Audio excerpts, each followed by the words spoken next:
Betting has been something that has been implemented since the beginning of time. All the way back in the Paleolithic eras in China, all the way to the Roman Empire, gladiators fighting for their freedom, wagers being risked when the entire economy was down. Gambling and betting have always been around. It has never disappeared. And now we're in this new world of sports betting that is beginning to explode and be pushed to the masses. Hi guys, my name is Hoove, and over the last 3 years, I've become a full-time sports handicapper. Last year alone, I made 6 figures on sports handicapping, and I'm here to teach you guys how you can do the same thing.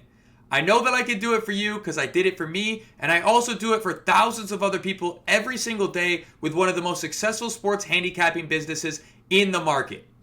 There are 5 things you need to know when it comes to sports handicapping to get started and have a basic understanding to be able to start making money. The number one and most important thing to understand when you start handicapping sports and betting in general is realizing how your bankroll impacts what you do.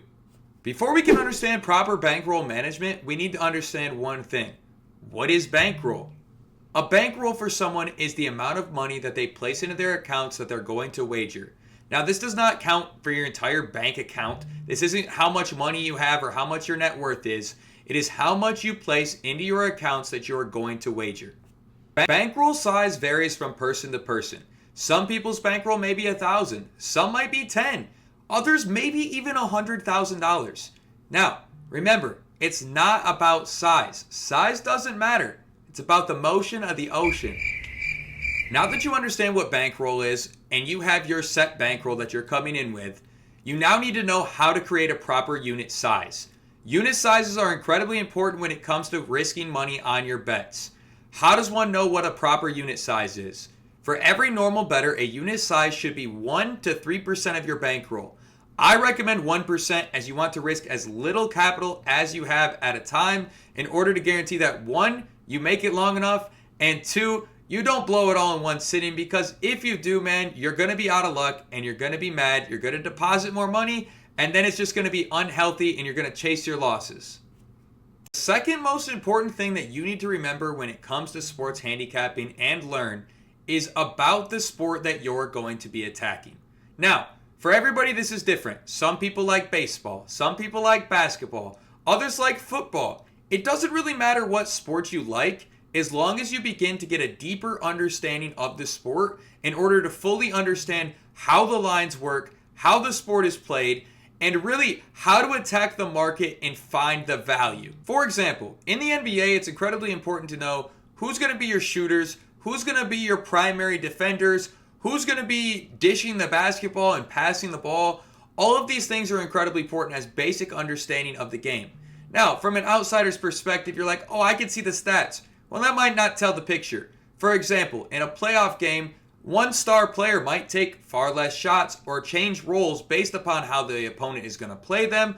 There are so many factors that you need to understand within each sport to completely understand the full perspective of to be an accurate sports handicapper. You don't by all means have to be an expert, but it sure does help a lot. As long as you have a good understanding of the generic rules of the game, you're going to be okay.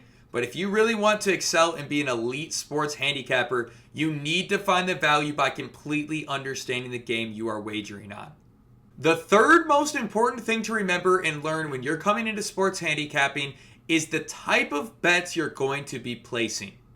The most common type of bet that people talk about are money line bets. Money lines are super simple. Essentially, all you are doing is picking who wins the game, Team A or Team B. The next bet is a spread bet. Spreads are also pretty easy and straightforward, but let me explain. Essentially, a team will be favored to win or lose by a certain number of points.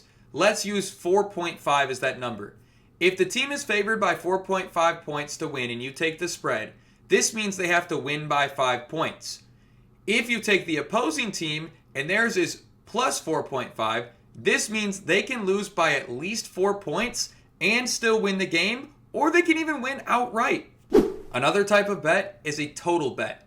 Now these are for the game totals, either over or under X amount. Now this total can vary depending upon the sport, but we'll use basketball as an example here. Let's say the total is set at 200. This would mean if you take the over the 200, you are expecting the total points to be greater. Therefore, you would take the over. It has to be over 200. If it hits 200 exactly, it would be a push, but over 200 would be a cash for you. The same would be true of the under. If you took under 200, it would simply be under 200 would cash you out.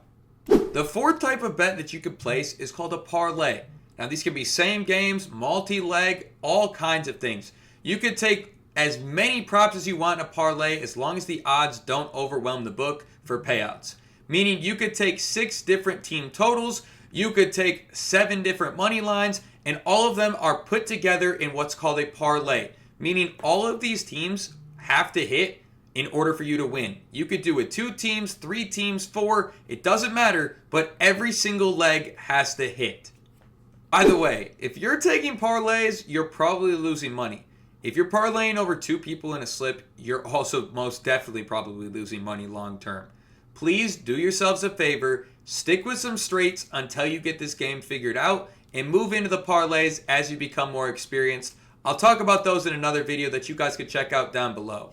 The fifth and final bet that you can place, my personal favorite, player props. Guys, player props are the best props that you can take in my opinion.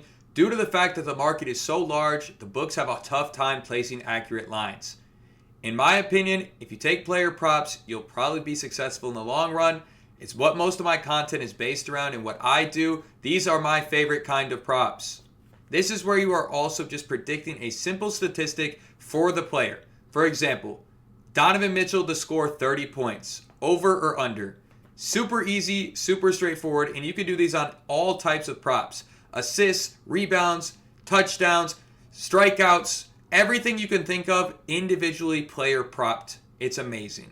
Brings us to our fourth most important topic, and I absolutely cannot preface how important this is. Always start with straights. Straight betting is one of the most efficient and most likely things for you to be able to make profit off of. This is because there's no other factors that are reliant on it hitting except for the one thing that you take the straight bet for. Straights are absolutely the best way to invest in sports handicapping. Straights pay for the lays, man. Always, always, always. So, always remember, take your straights, don't get greedy, don't chase parlays. They're not worth it most of the time. Occasionally, if you play a parlay at a lower unit size, you can do that. But always take your straights, man, because those are going to be what end up paying your bills. Now, odds are pretty difficult, but odds are essentially set by books with the expectation of whatever that line might be to go over or under, and then favoring it in the direction that it believes is the most likely. For example, if they believe that Derrick Rose would cover for 20 points, and they set it at plus 130 to go under and minus 130 to go over, this would essentially mean that they believe that it's more likely for him to go over than to go under. Now, it's difficult because there's lots of different ways that the books can trap you or make things look good when they're actually not. Their lines also move throughout the entire day, so they're cycling between sharp bettors and unsharp bettors. But I'll explain odds in much greater detail further down in a separate video for you guys to give you a full deep breakdown into how the books think and how the books act. Now, if a prop is minus 110 on the books, on the other hand, this means you would need to wager $110 in order to get $100 profit. This would net you $200 as well. Both circumstances give you $200, but because the odds were minus on the one, which means it's more favorable to happen according to the books, you had to pay a little extra in order to make the money. The same is true the other way around. If the odds had been, let's say, plus 200, you would have been able to wager $100 and win $200 and net $300 total. Now, this is not to say that taking huge plus odds is a good thing. Plus odds, as I said, mean that they think that it's unlikely to happen.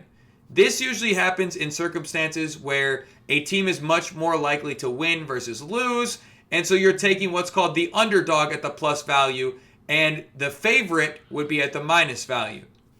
The fifth and most important thing to remember when it comes to sports handicapping is to remember to have fun.